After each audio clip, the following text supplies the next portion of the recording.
Ngā mihi nui, kia koutou katoa, ngā mihi nui, kia koe Krista.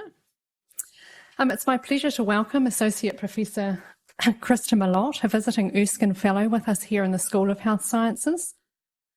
Krista comes to us from Villanova University near Philadelphia in the USA, where she is Program Director for Graduate Counselling. Krista started her career as a school counsellor, largely working with Spanish-speaking clientele. In this role, she began to recognise her clients' daily experiences of ethnic and racial discrimination based on speaking Spanish, their perceived outsider status as immigrants, and their often non-white skin colour. Through her PhD studies at the University of Northern Colorado, she recognised that if she wanted to understand and better help her clients, she had to understand her own identities and how they impacted her as a white professional. As she began training future mental health professionals at Villanova University, Krista sought to create a curriculum that better prepares counsellors to understand their own and their clients' many identities, particularly in relation to personal biases, race, and advocating against racism. I'll just leave you with this quote as well to sort of look at. I know that this is where Krista's starting. So Krista's teaching and research is centred on racial and ethnic identity development, addressing whiteness in counsellor education preparation, and on how counsellors and counsellor educators can effectively address social injustice. Having over 50 publications in her field, most recently Krista has written on the experiences of students of colour at a predominantly white institution, addressing racial microaggressions in counsellor training, and challenges and coping mechanisms of whites committed to anti-racism.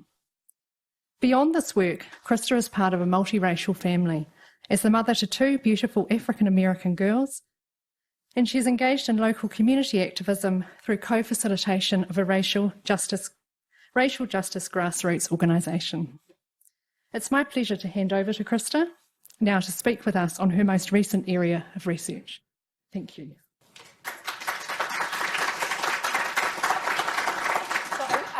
Inspirational quotes. So I always start with an inspirational quote when I teach as well. So I, in particular, chose this picture for a few reasons. I feel like it's a beautiful representation of the city I live in, Philadelphia. They have a mural arts sort of social justice project there. It's a program that looks for often empty or blighted sort of spaces in the city and places where you can paint murals, but it goes into communities and tries to sort of use a approach of solidarity to ask people in the community, would you like a mural on your wall? What would you like on your wall? Who do you want in that mural? What kind of messages do you want that reflect your community, your culture? And then also, who's going to help us paint it? And so the idea is that it's beautifying sort of blighted spaces.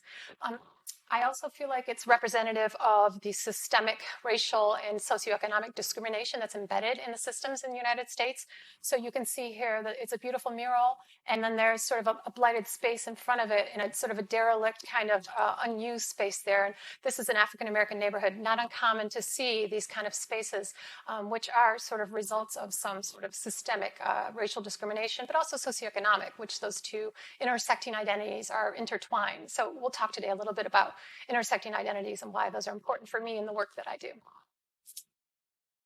However, if you go to Philadelphia, I recommend you take a mural tour. It's fantastic. I also want to take a moment to dedicate this talk to the victims and the survivors of white supremacy for the horrific event that happened in March.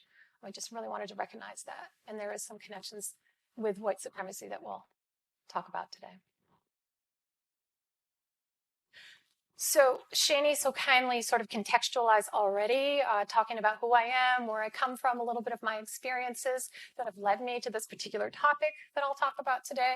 So I'm not really going to go in detail, but I do sort of have my first identity as a school counselor. I spent almost 10 years in the different school systems. mainly bilingual, kind of working with Mexican-American clients. And so that's sort of where my heart lies, is education. School systems and educational equity is probably one of the number one systemic inequity systems that we have in the United States, particularly racially. And so really trying to affect social justice change in our educational systems is a huge piece of what we need to do. And so that's something that I work with my counselors about as they go out into the school systems and prepare to work in our school systems. Done a little bit of work with a variety of clients in community settings as well, and I train community mental health counselors as well as school counselors right now. As Shani mentioned, I'm engaged in some community grassroots racial justice work, similar to many of my peers in my neighborhood.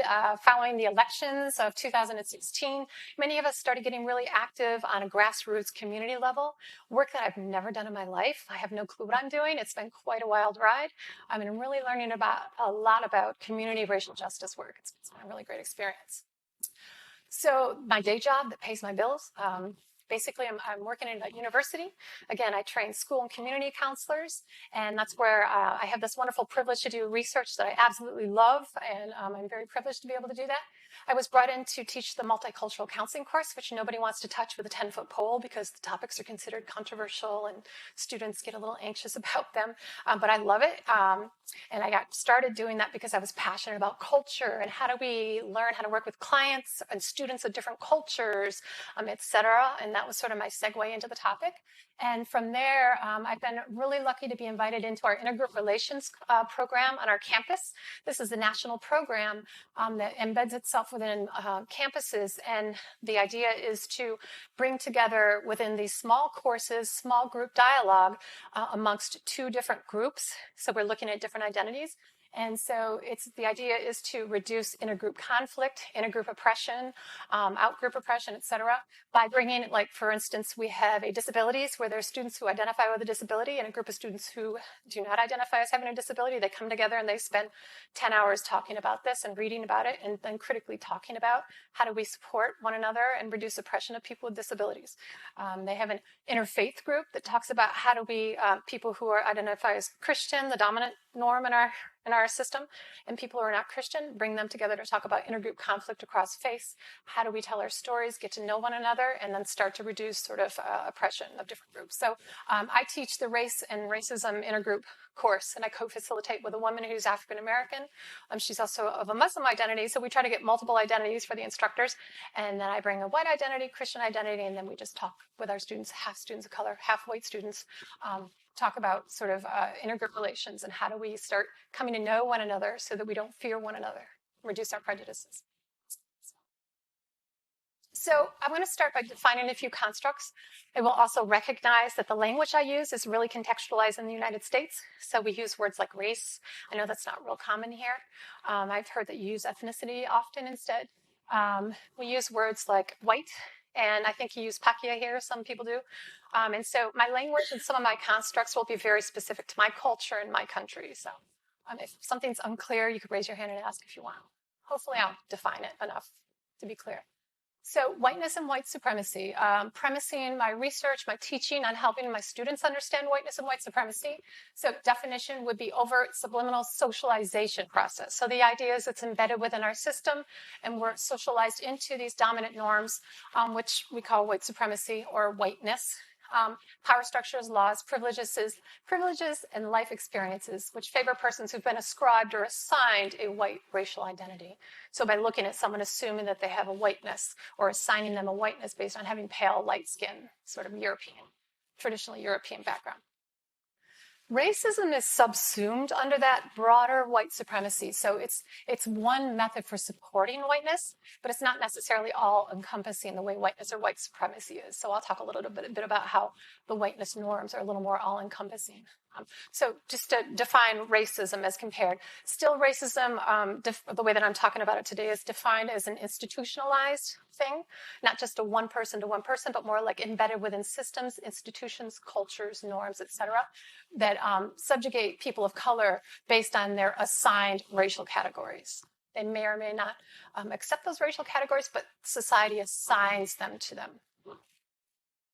So in essence, people are given access to resources and opportunities in the United States based on their dominant identities, which reflect white dominant norms or white supremacy or whiteness. So I'm going to be using those terms sort of intersecting and to correspond with one another today. So what has been dubbed whiteness norms or culture, and this is a lot, I know, right here, but this is just sort of from Dr. Katz. She created sort of a nice chart reflection of dominant norms. So I want to put this in the context of if you work in a school or if you're a health provider or mental health provider, how might the dominant norms that we learn sort of from birth and we learn through all of our systems in our schools, et cetera, how that might impact us. So I'll try to keep that in mind. I'll just briefly try to go through these. So within our dominant norms, there's a belief system that's sort of promoted that we have this sort of rugged individualism in the United States. And so just that idea that we should be self-reliant, independent. We really reward people who are autonomous, putting yourself first before your community or environment even. So the idea is you get what you deserve by earning it. So working hard, being that individual person. Competition, that idea of being number one, perhaps winning at all costs, perhaps putting accomplishments before relationships. So the opposite view would be sort of a more collectivistic view would be sacrifice your needs in order to maintain relationships or others' dignity or face, for instance. So there's a winner-loser dichotomy there. Assertiveness or even aggressiveness can be rewarded. Action orientation is a worldview orientation as opposed to like a being orientation, like just be, just accept the way things are. So action orientation in our dominant cultural norms in the States would be the belief that we can control our destiny. So we can change things just by sheer willpower. And so there's a result of maybe trying to control nature, control other human beings, systems, and the fact that we have to always do something about things and take control of situations, which you think about in mental health, that coming in with that sort of orientation might mean that we're taking away our clients' autonomy or a sense of empoweredness. If we come in and say, I'm going to do it for you, let me fix you. And coming in is sort of sometimes we say like the white savior is sort of a terminology that's where we're coming in to save as opposed to empowering them to do for themselves. Communication. So the idea that King's English is the best English. If you speak King's English, you're smart. You test well if you know King's English and vocabulary, right? And so our tests are premised on King's English. So there's particularly a problem for our African-American youth who speak another dialect of English. If they don't speak the King's English and did not learn it in their communities, there's a problem with them doing well academically and also not being able to get into gifted courses or to receive sort of higher ed courses to prepare them for college, et cetera. And so also the idea that the written tradition is the best as opposed to oral and storytelling is a dominant norm. And then interesting communication norms that we have in the States. Dominant norms is the idea emotionally that we should always avoid conflict. Conflict is bad and destroys relationships. Emotion is bad to display. Personal information, not good to share. So politeness means don't raise your voice. And so you could imagine in a counseling session that this would be problematic if someone does espouse a dominant norm. I had a particular counselor once who very much did ascribe to those norms. And so she would have clients, we'd be observing her live with a client behind a one-way mirror system. And when she had a client that would cry, she would start laughing, because she was so uncomfortable with the display of emotions that she could not sit with that client's pain. And so that was a particular counselor that just could not sit with sort of anything outside of her normative view of how we're supposed to display sort of pain or hurt with our emotions. Holiday traditions are often based on our Christian traditions in the States. Western, a white history, we celebrate our male leaders and get days off for some of our male leaders traditionally in the States.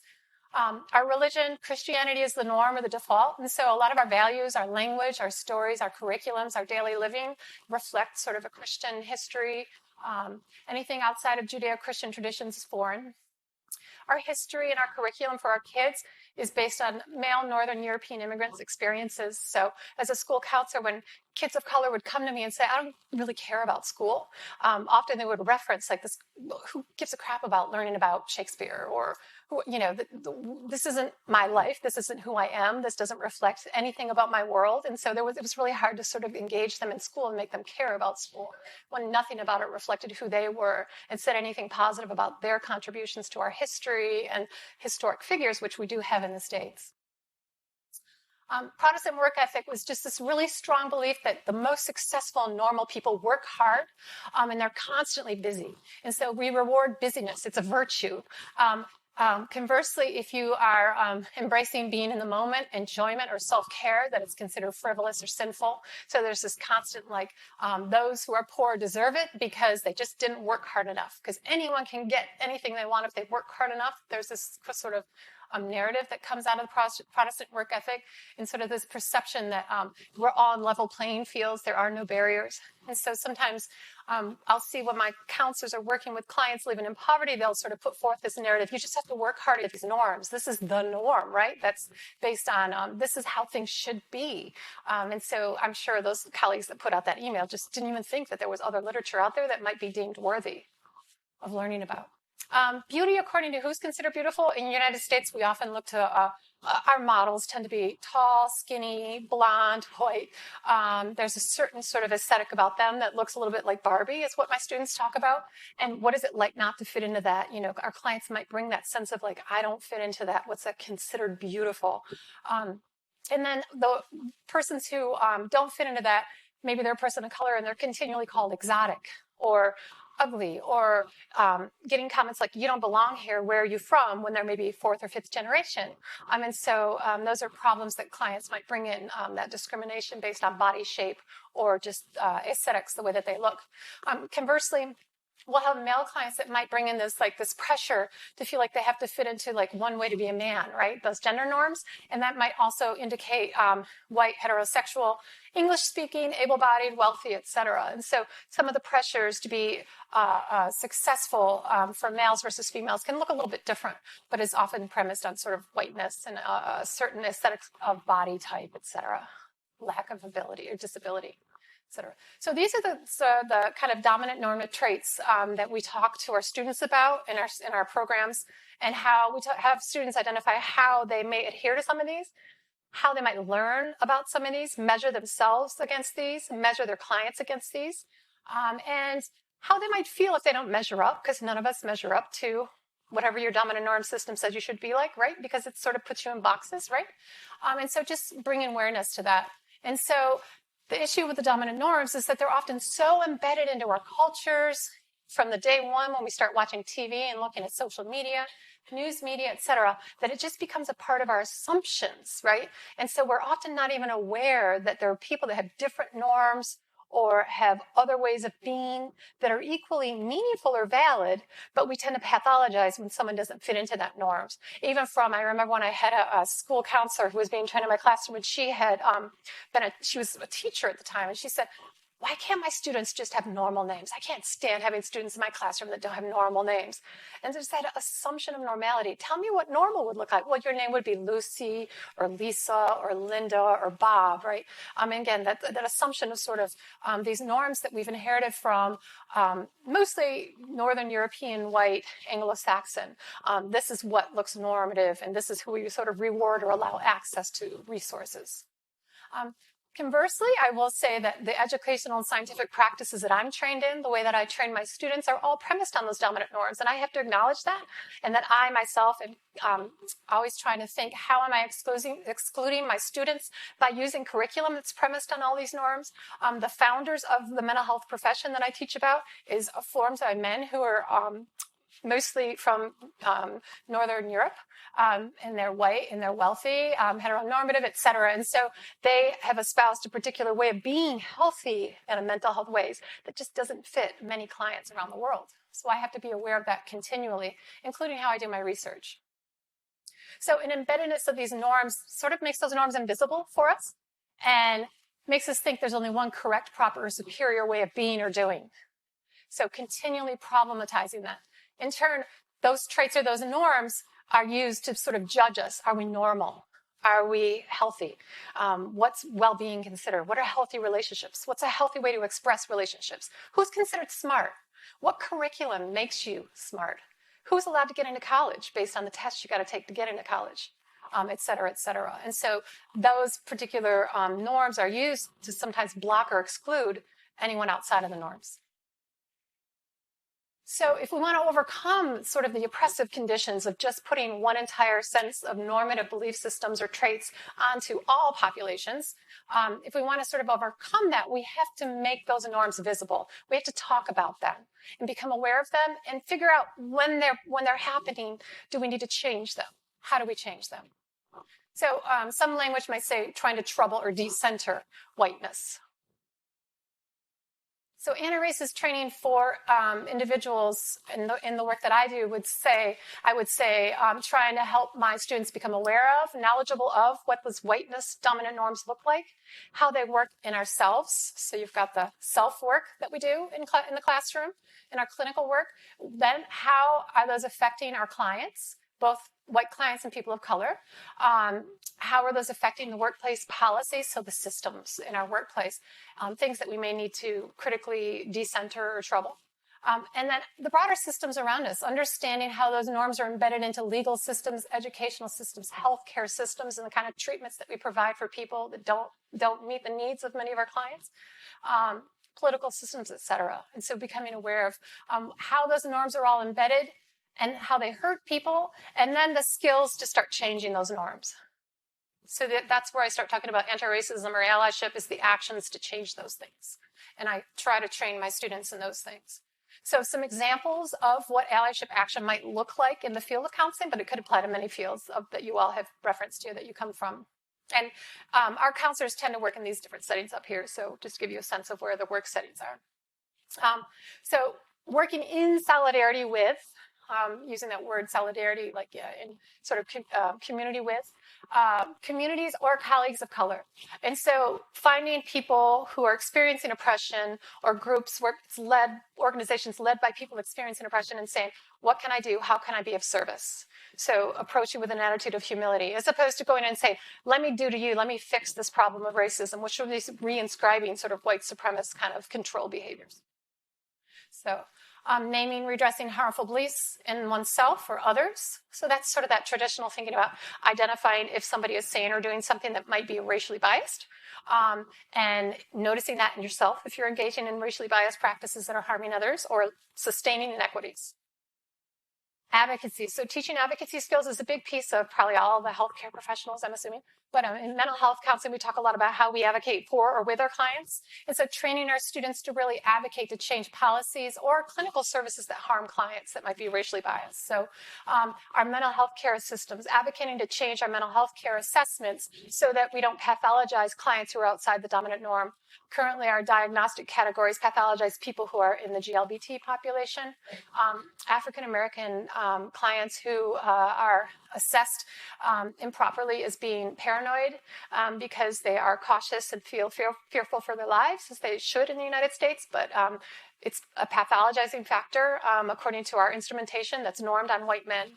Our curriculum in the schools that, again, are not inclusive, and so don't include voices, histories, stories, etc., ways of learning. And our intelligence and gifted measures, we are more and more looking at how do we measure intelligence.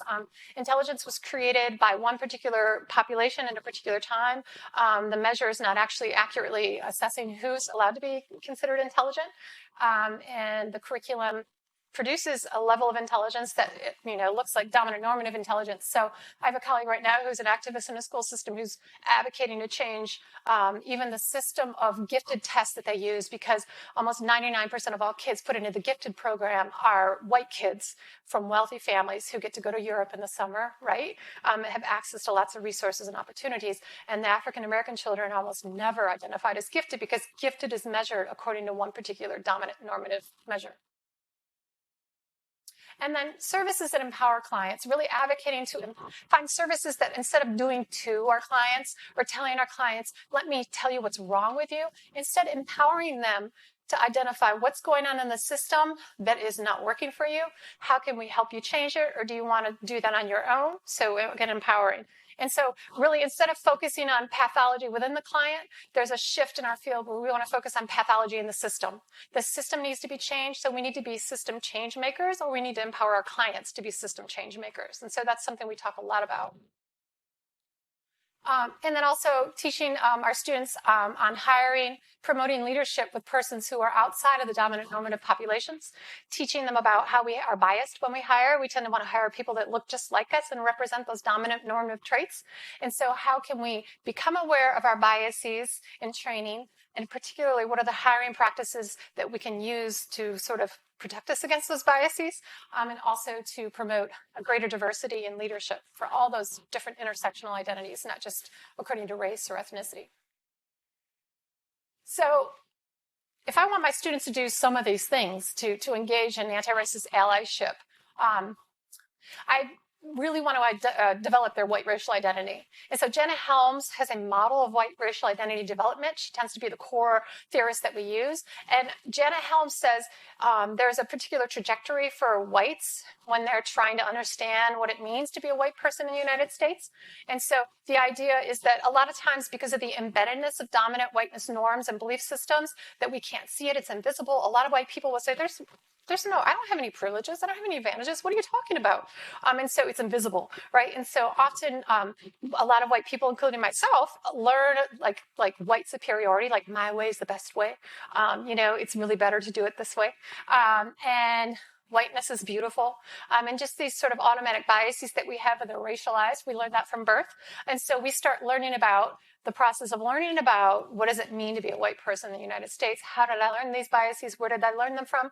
How are people of color impacted also when they're racialized as a person of color in a racialized society?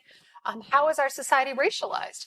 So all of that happens. And so eventually, ideally, you would strengthen their autonomy identity. And the autonomy identity is the identity that looks like this. This is sort of considered the most sophisticated or anti-racist identity. Jenna Helms says if you've helped a student reach like their full, most sophisticated white racial identity, she says this is what it might look like. And so her tenets, theoretically, was that whites would be fully aware of and have a positive sense of their own whiteness. So there wouldn't necessarily be a sense of shame about your whiteness, but it would just be like, there are things about being white that I found that I'm proud of, because nobody can operate from a place of shame. The ability to relinquish racial privileges, acceptance of your own role in perpetuating racism, flexible, complex, sophisticated interactions with people of color, avoiding exclusionary or hierarchical systems, and a non-racist identity, and commitment to anti-racism in your actions and in your personal lifestyle as well. And so she says, if you could fully develop a person's white racial identity, that this is ideally what it would look like, right? We all know developmental theory is always much more complex than that, right? So what my students told me is they said when we would show them, all of our counseling students get to see the white racial identity development model because most of our students are white women. And so we show them this model and we say, this is where we want you to be. And what would happen is sort of a riot in my classroom. And my white students would say, nobody can do, no, that doesn't exist. That does not exist. Where is that person? Show me. And so actually Beverly Tatum is a very early race and a racist scholar and educator. She's done some fabulous work. And she talks a lot about, look, our white students, because she trains all white students in anti-racism, and she says our white students have to have white role models engaging in this work. They can't engage in activities that they themselves haven't seen people who look like them doing it. We can't just see people of color engaging in anti-racism. And so I agreed with her, and my students were saying that as well. So our study that we implemented went out to find those people, went out to find people who met status for autonomy. And what we wanted to do is put pictures of them on the wall and then show traits. My students wanted to know how they dealt with shame and guilt, because that came up for them when we talked about racism and their own sort of internalized racism. They wanted to know how those people engaged in anti-racism without losing their jobs, without getting fired, without backlash, without losing their family. So they had these questions. And so we thought, yeah, we have those questions too, because we were engaged in various forms of activism as well. So it was a parallel process. So we went out, a colleague and I, to look for those people, those people who were representative of the autonomy status.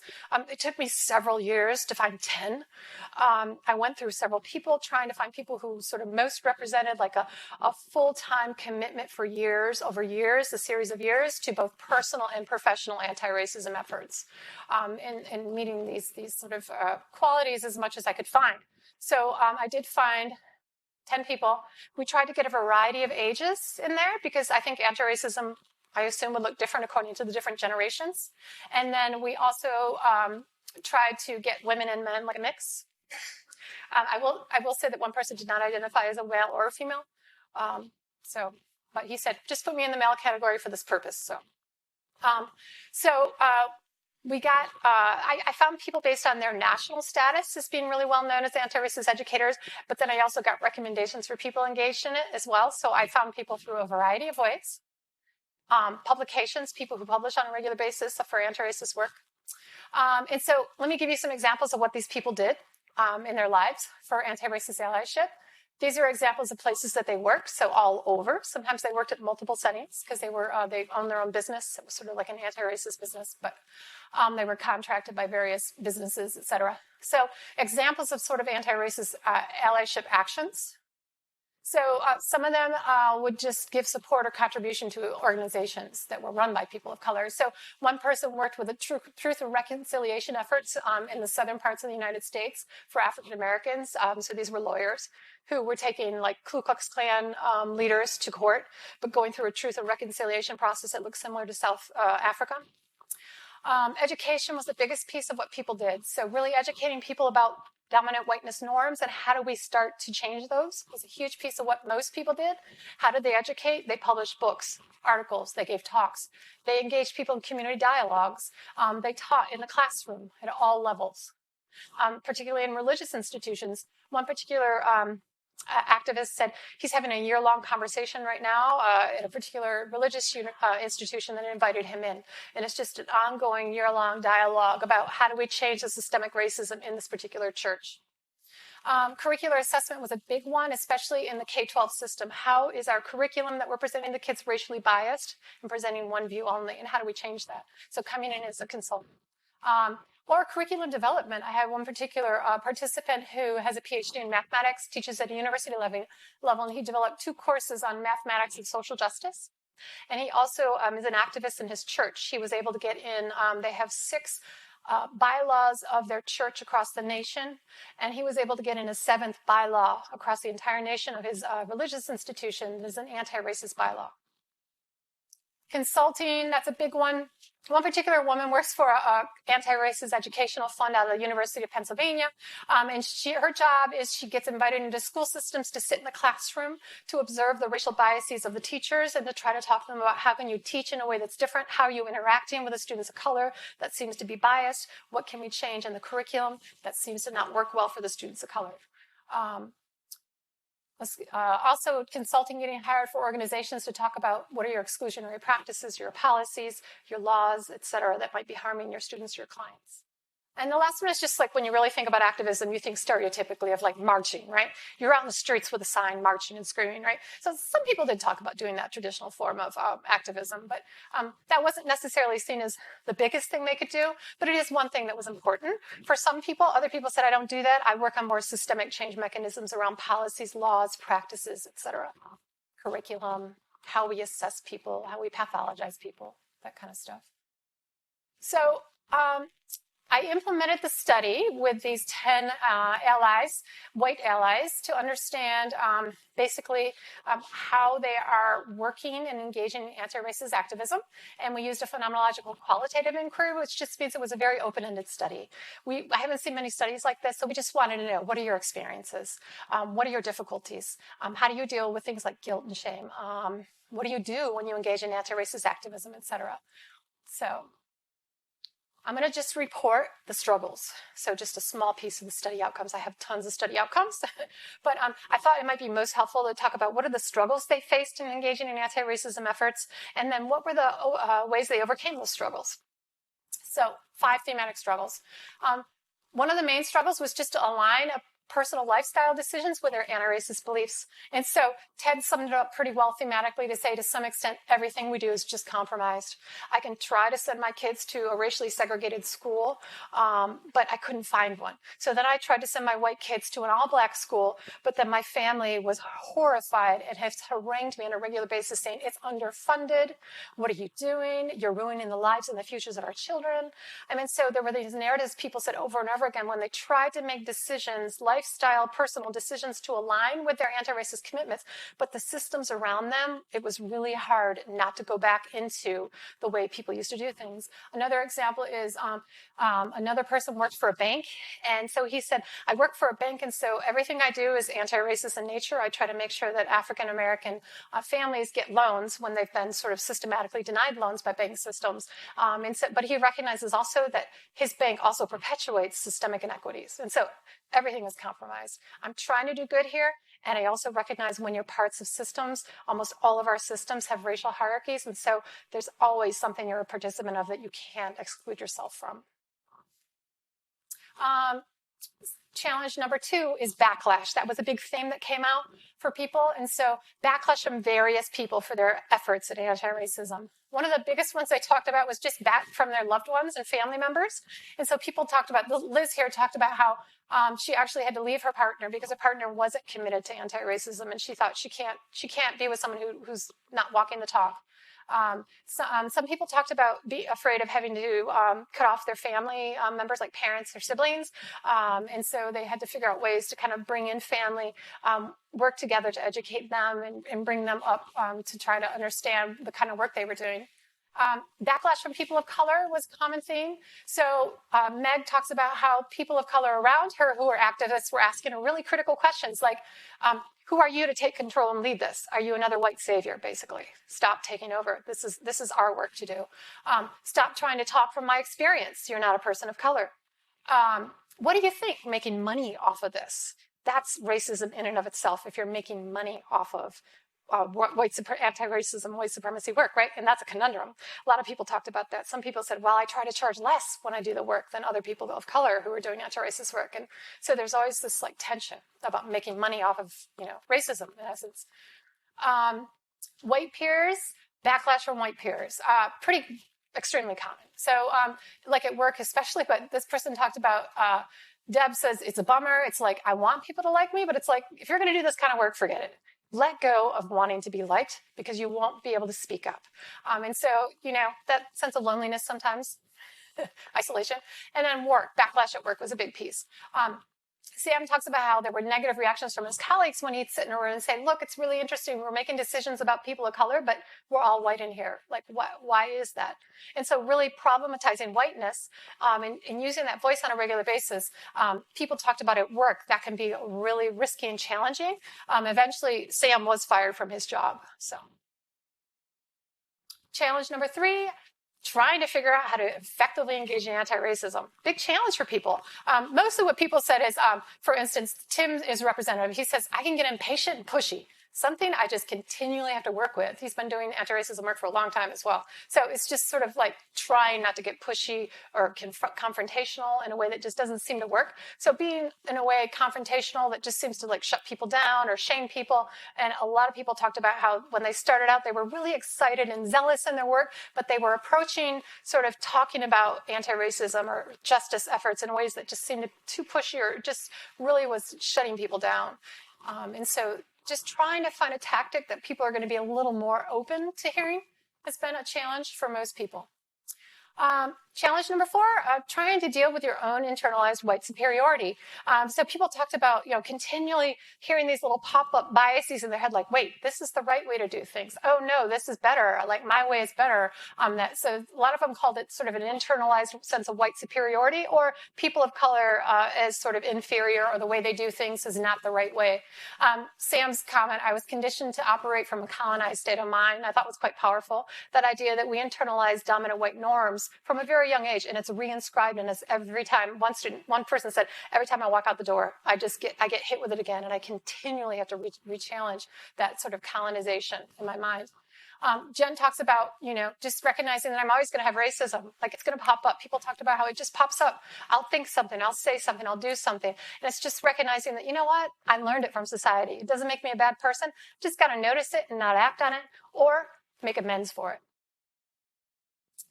Last challenge, to balance their time and their efforts spent on personal racial growth work versus getting busy and fighting racism. There was always this tension for the majority of people saying, I know I've got to continually grow and learn better anti-racist tactics.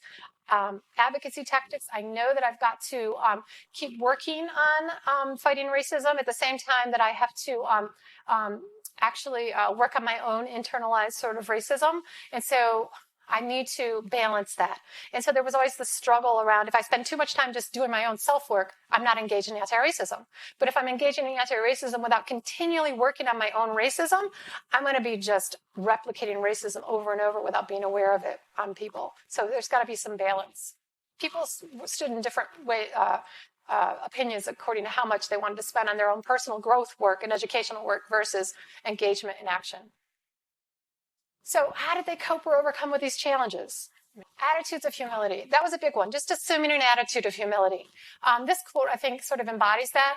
Ted says here that we realized we were wrong about what was going on 90% of the time. It was because we were white. I had a sense of humility.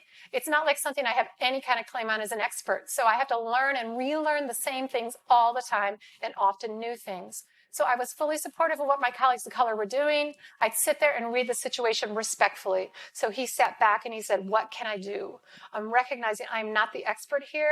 I'm trying to let that go. And Ted talked a lot about how struggling with his masculine and his white identities of sort of, I'm the expert here, and really having to sort of close his mouth and listen and then just take direction. So an attitude of humility. Carol, also, I love her quote here. What we are as whites is the opportunity to change. I'm nowhere near as good as I hoped, but I'm nowhere near as bad as I feared. I think that's a beautiful sort of reflection of self-compassion as well, and a sense of humility. That's true of all human beings, right? Another anti-racist strategy.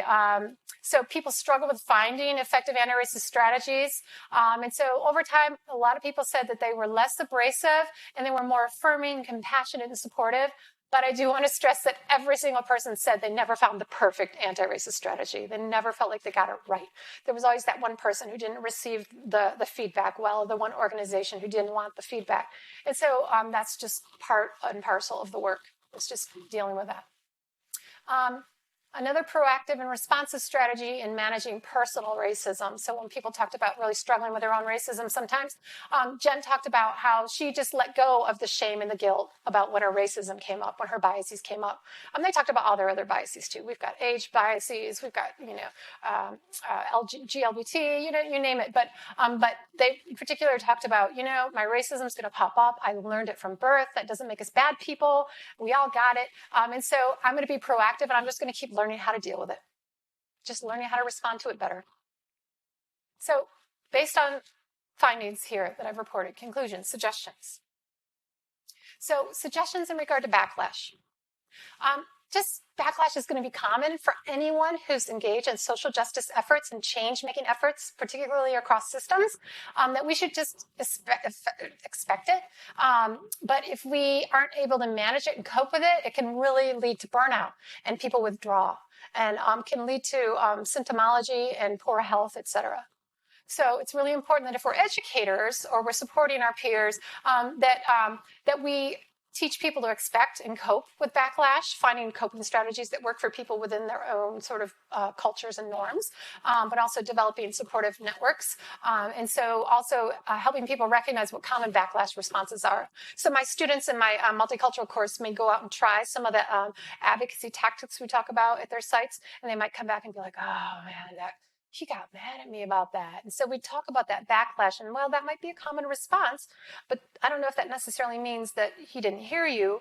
That it might be normal to get defensive about things when people learn about something that they feel like, oh, I guess that's not such a great thing that we're doing.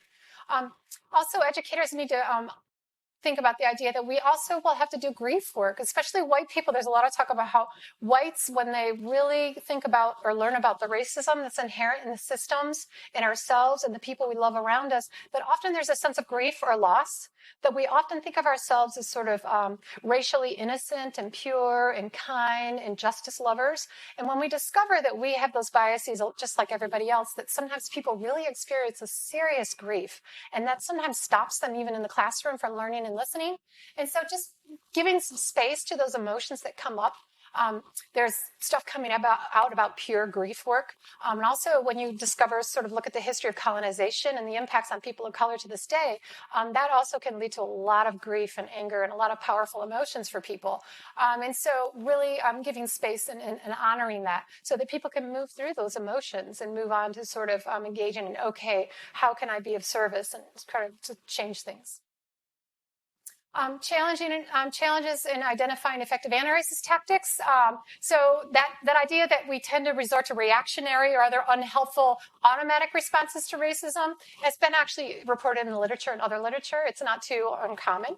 And so that idea that if we're training people that we need to prepare them better to practice different intervention tactics, and maybe if you're in a group that you practice as a group and you come up with your own kind of tactics and you look at tactics. There's a wonderful video called Ouch, That Stereotype Hurts. And all it does is it shows tons of different people responding in tons of different ways to discrimination. And that's really a great model for different ways you can respond and just practicing that so that people can go out and actually use it when they're in the situations.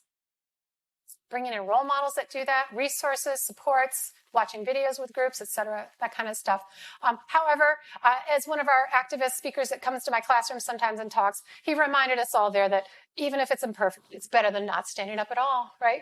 And so he just sort of reminded, because the students kept saying, but I don't want to make people mad, but I don't want to do it wrong. And he's like, you know what, just do it, it's okay. Imperfect is better than not at all. And give ourselves permission and compassion to be imperfect, because we're imperfect beings, right? It's part of being human. Dealing with personal racism, I love this quote. Working through whiteness is much like being a recovering alcoholic. Overcoming previous habits, forming new ones, becoming aware of the potential to relapse. Those working with white college students need to take care that they appropriately frame working through whiteness as a continual, lifelong process. It never ends. And embracing that, that this is just like a growth journey, and we all are sort of on our journeys together to growth and learning. So support learners to embrace both ambiguity, discomfort, contradictions that are inherent in anti-racist effort. It's very complex. We have to be self-compassionate. We have to have the ability to come together in community, to support one another, to mutually puzzle through, to make mistakes, to screw up, to be racist, to dialogue, to ask for help. So the community piece is really important so we don't burn out, so we have people to throw ideas off of and practice with and support one another. Very important. And one piece I'll say about theory is that the people I found and I interviewed did not match the theory about what a fully advanced white person looks like. People said, I'm always going to be racist, whereas the theory sort of implies you're going to eventually get to a place where you're not. So to me, that was comforting. It's like, okay, yeah, I feel pretty good about that. That idea that you can exclude yourself from and not be connected to racist systems. Everybody we interviewed said that's impossible. All systems are racially hierarchical. So you're always going to be part of systems unless you live out in the woods and in a cabin off the grid, right? And so there were various aspects of white racial identity theory that just don't match. So we sort of have to think realistically. Theory, of course, is static, right? Some pieces of it help.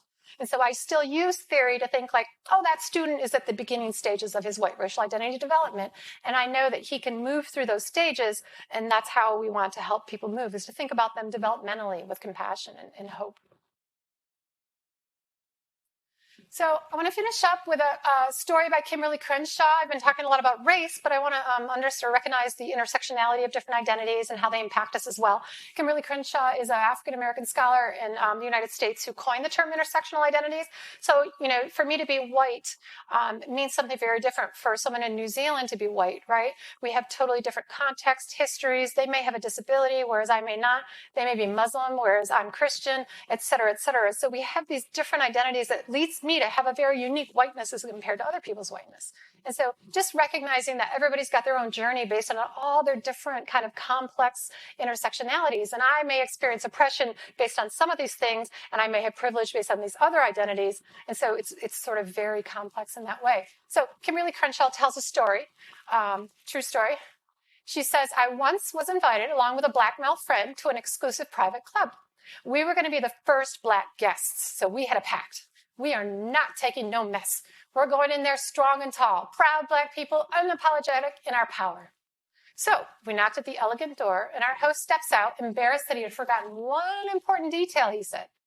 look, man, you invited us here. Don't tell us that we can't come in or some mess like that. And so the host says, oh, no, that's not the problem. You, talking to the male colleague, you can come in for sure. It's just that I forgot to tell you that Kim can't. She can't come through the door. She has to go through the back door. Only men can come through the front door. Oh, my friend said, well, that's different. That's okay. Right? And so Kimberly's asking, what kind of ally are you? Are you sort of a one identity ally?